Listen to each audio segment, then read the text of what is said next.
Senior national correspondent Steve Osunsami investigates. Ron Duguay spent 12 glorious seasons in the NHL. Now we got a fight. Where he was always a fighter. Ron Duguay got a couple of solid right hands on Dave Poland. And he will live forever in old videos like these online, seen here throwing punches on the ice. In certain circumstances, I will fight until I drop. But the former professional athlete is now fighting stage 4 colon cancer and believes he's beating it with the help of ivermectin. The ivermectin, do you remember how much you were taking? Yeah, it's 20 milligrams twice a day. 20 milligrams of ivermectin? Yeah, that's because of the stage 4. Okay. That's high dose. He was in Alaska visiting girlfriend Sarah Palin, the former Republican vice presidential nominee, when he first felt sick in 2024. Doctors told him it was cancer that had spread to his liver, and he started chemotherapy right away. He lost his hair and could barely walk. Let's just make her stop and make a sip of water. But he says it was when his daughter introduced him to doctors in alternative medicine who put him on drugs that include a high dose of ivermectin that he says the tumors started to quickly disappear. Do you feel that the ivermectin helped you? Well, it had to, because you go from 90% to maybe 15% in my liver. But what about the chemo? Yeah, yes, it works, but the reaction from my doctor tells me he was not expecting this at all. A new study from researchers in California finds that prescriptions for ivermectin are way up. Doctors tell ABC News that some patients are choosing it over chemotherapy and radiation and say there's no firm proof at this point that it can beat cancer. We found overall that the prescribing more than doubled. Among patients with cancer, it just about tripled.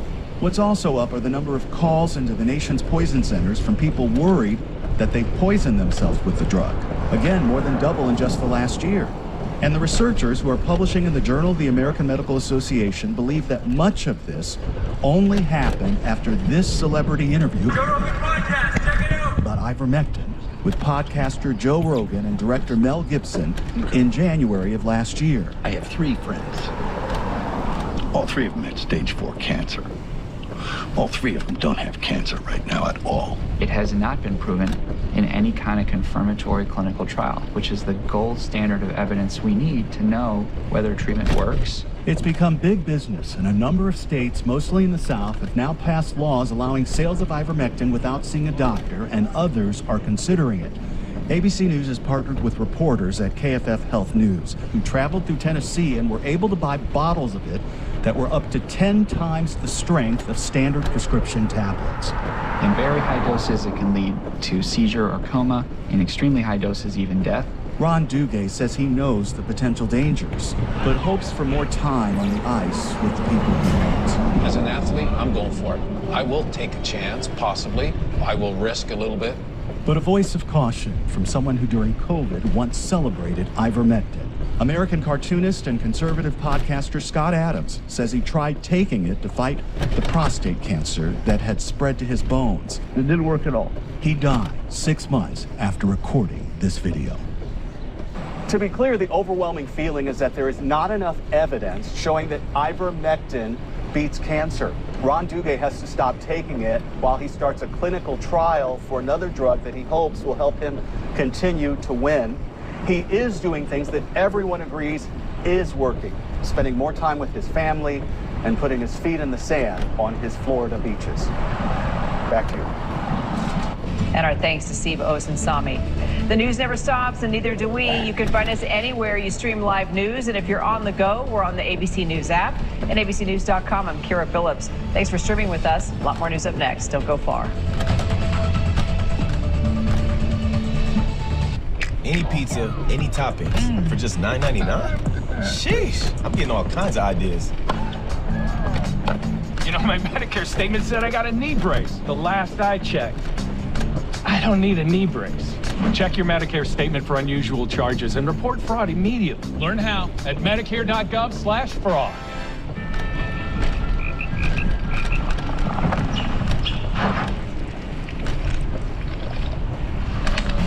Chase your passions. The all-new, all-electric Subaru Trailseeker. Don't test it, talk through. After my car accident, I wondered what my case was worth. So I call the Barnes firm. I'm Rich Barnes. Is your accident case worth more than insurance offered? Call the Barnes firm now to find out. You might be surprised.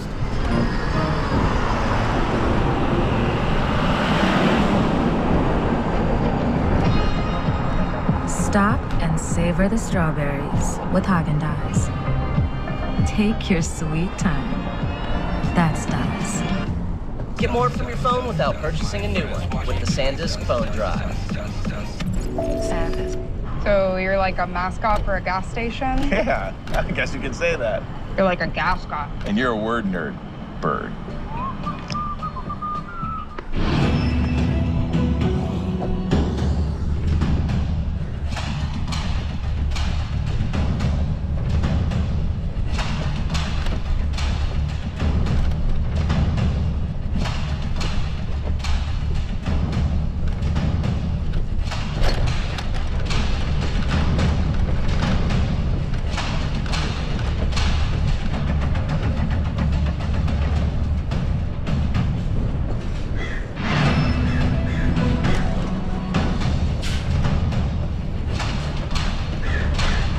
ABC News Live.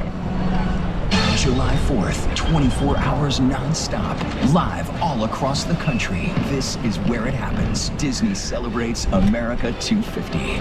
The war with Iran, the midterm elections, the extraordinary news of the week. With the stakes so high, this is Sunday morning's trusted source, ABC's This Week. Hey guys, I got a story I need to tell you about life. Me and my little sister have been refusing to go to visits with my father, and now I'm having to be barricaded in my room to stay safe. That is the start of the craziest journey of our life. I stream 24/7. Help us support Ty and Brisbane. The order does let us use renewable force. Don't do anything to us, we're just scared. He's the good guy. He's the bad guy. You ready to do this, BJ? Friday night, the story stunned the nation. A young mother taken. Mom is missing? No. And you're witnessing a kidnapping. And the most shocking call of all. 911. Now, Friday night on a new 2020, the killer's shocking final words. I don't think anybody was expecting what he ultimately had to say. 2020, Friday night on ABC and stream on Disney Plus and Hulu.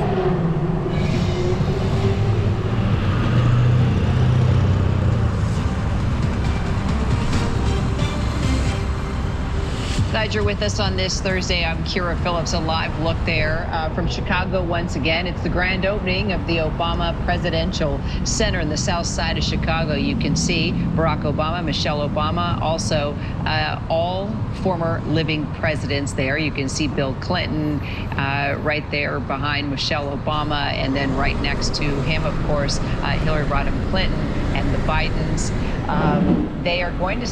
They are set to speak, both the former First Lady and Barack Obama, any moment now, and we will take you there once they start to speak. A lot of live music, of course. The president loves his music, loves his performers. Christina Aguilera set to perform now before the former First Lady speaks. So we'll take you there live. All right, we've got a lot of other news, of course, that we are following as well, and we've got to tell you about this severe flooding that's happening in the south, because tornadoes have just been slamming the Midwest. More than 40 million Americans at risk for all types of severe weather today. Along the Gulf, a pretty rare life-threatening flood threat. Rainfall rates could reach 6 inches per hour. The images you're looking at right here are from the flooded tarmac at the New Orleans International Airport.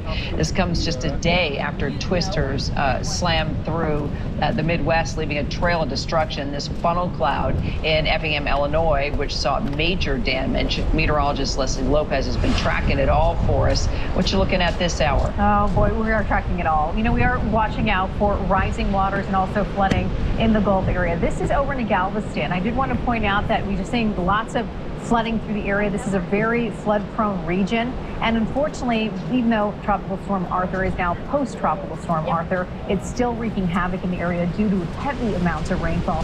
Here you just mentioned 6 inches of rain per hour. That could mean up to 10 to 20 inches of rain for the region. We do have flood watches, we have flood advisories, and we also have warnings. We do have a flash flood emergency that is also out towards areas of Mississippi. This is a 4 out of 4 threat level. Again, this is significant flooding. 80% of flood damage happens in this region, along with a third of flood-related deaths. So you can see how dire this can be and significant. This significant flood risk stretches all the way out into areas of Georgia and then moves out towards the Carolinas. Then the Midwest, we're talking about tornadoes. This is Effingham. You saw that tornado touchdown. It carved a path of destruction of 20 miles, leveling buildings. Unfortunately, we have reports of injuries. The good news is no reports of any deaths. And as we're moving you through the outlook, getting you out into the future here, Thursday, we're going to see more severe weather moving into areas not only of the Gulf, Mid-Atlantic, all the way up towards the Northeast. Over to you, Kira. All right, Leslie, thank you. Well, the weather's great in New York City, and that's where we find NBA Finals MVP and New York Knicks team captain Jalen Brunson addressing the crowd now as the celebration continues after their NBA Finals win. They have a lot of negative stuff to say. There's a lot of people who have a lot of opinions. But when you prove them wrong, you really don't have to say shit to them.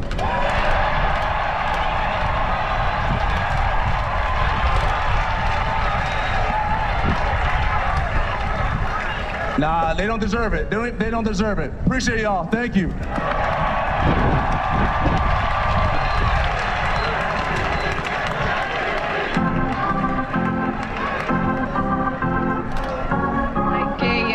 Few cuss words and some inspiring remarks from the Knicks team captain there, Aaron Katursky. What can I say? I mean, I guess everybody's got the right to say whatever they want. It's been more than 50 years since the Knicks have been able to take the finals. You know, the day is theirs. Anything goes.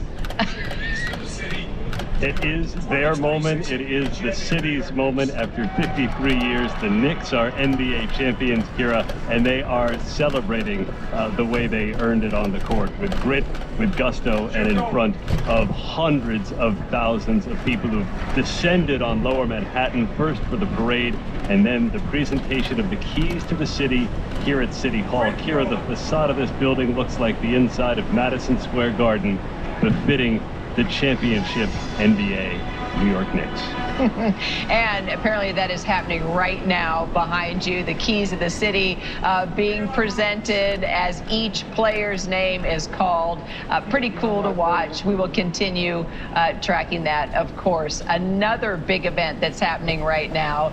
It's a day nearly a decade in the making. Okay, 5 decades for New York and the Knicks. A decade for former President Barack Obama on the South Side as musicians continue to celebrate the opening of his presidential center. This is live pictures now from Chicago as we continue to follow the grand opening of the Obama Presidential Center. The Obamas are set to speak soon. The star-studded event including already Jennifer Hudson, John Legend, Bruce Springsteen, Stevie Wonder, and Christina Aguilera. All right.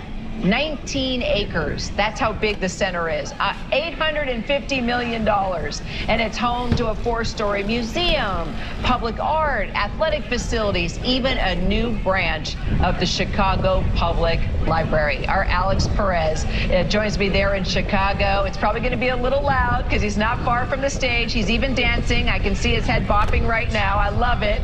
Also, our political contributor, Mary Jordan, Pulitzer Prize-winning journalist for the Washington Post. We're going to talk presidential history. Oh, Eddie Vedder now coming up to the mic. Alex, this just keeps getting better and better.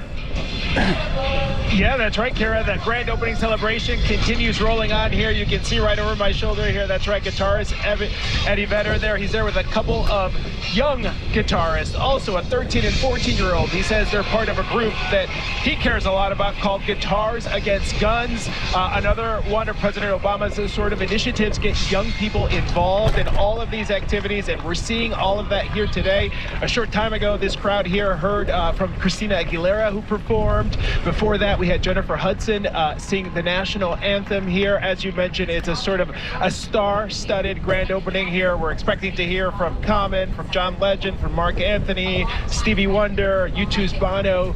Still a number of people set to take the stage, and of course President Obama, First Lady Michelle are also expected to make remarks here. Kira, the energy in the area has been going for several days now. There's been build-up, anticipation to this opening. There are about 3,000 people here on this plaza, but in the Midway Plaisance, just on the other side of this building, a sort of grassy area, there's thousands of people who have been camping out there all day to see some of them. They put up big screens so those people can see and listen to what's happening here. But the sense of energy in the air, it all has to do with hope. And that's the message we're hearing here over and over from people, a message that many of us remember from the Obama campaign days. And they say that this museum center is about inspiring hope.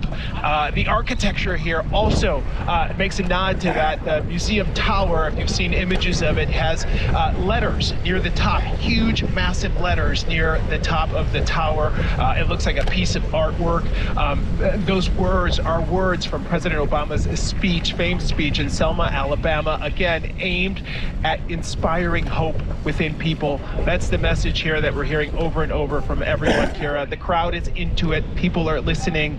And I think you can probably feel that energy all the way where you are in the studio, Kira. Oh, yes, we can. And I know Mary Jordan can as well. I mean, Mary, I know one of your specialties is writing about the First Ladies, and we will talk about Michelle Obama in a second because she will speak before her husband does. I mean, that makes sense. Come on, First Ladies first. But just as you have written about other presidential libraries, centers, been to celebrations, but there is definitely something different about this. Look, there's a lot of difference between Barack Obama and other presidents, so it's no surprise this has a different vibe, a different energy, a different type of center. Let's talk about that and what makes today so different from other presidential libraries. Well, this library is a reflection of the president. That's why it's in the southeast of Chicago. You know, he was talking about poor people. He wants to make most of the center free. There will be a $30 charge if you want to go to the museum. But as you said, it's 19 acres and you can just use the basketball court, go sledding, go to the library, it's free. It's very interesting about the place where it is. It's in a poor neighborhood. That's a reflection of what the Obamas wanted. To talk about the hope and aspiration. And it's also about who shows up. The entertainers, Bruce Springsteen, who's been highly supportive of the Democrats and particularly negative about the current president.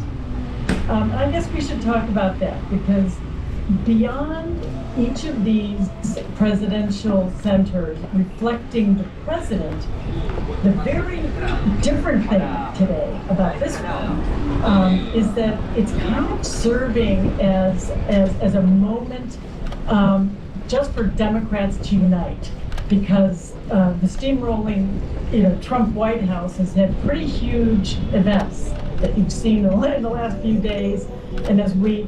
So this is, you see Clinton showing up, you see Biden showing up. It's kind of a big moment of a Democratic celebration, especially as we head into the midterms. This is, yes, it's for the Obamas, but this is a uniting kind of, hey, we got to get some steam. We're heading into elections, and you hear a lot of talk about the political implications of today.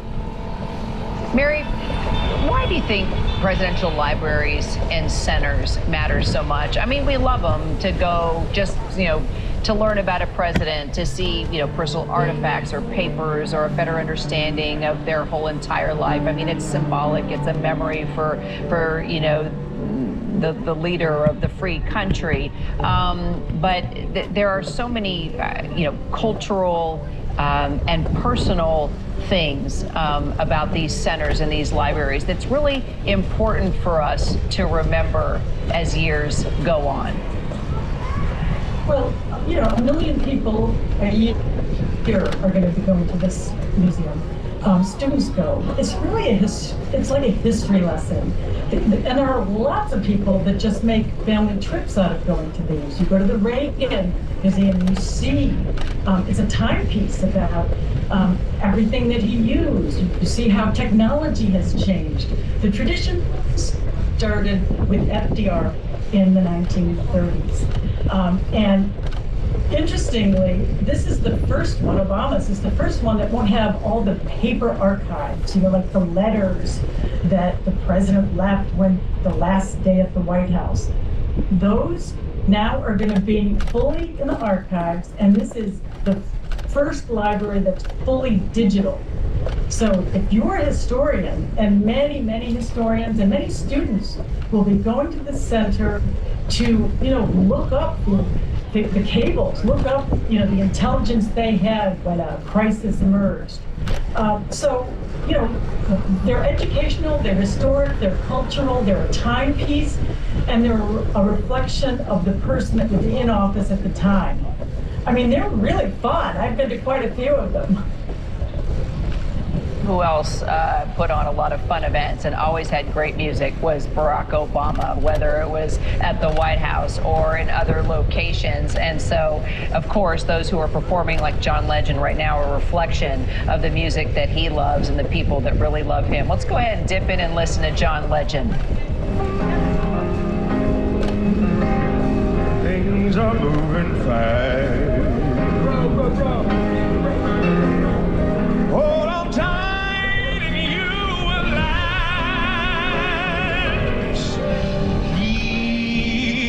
Self-respect, your manly pride. Get yourself in gear, keep your stride. Never mind your fears.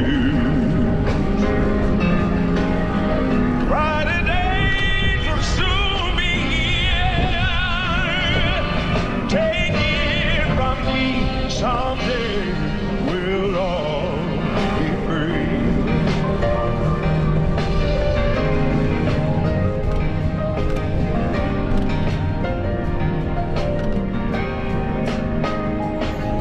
Keep on walking tall.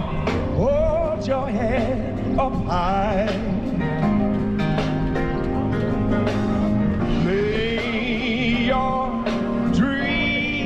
Right out to the sky.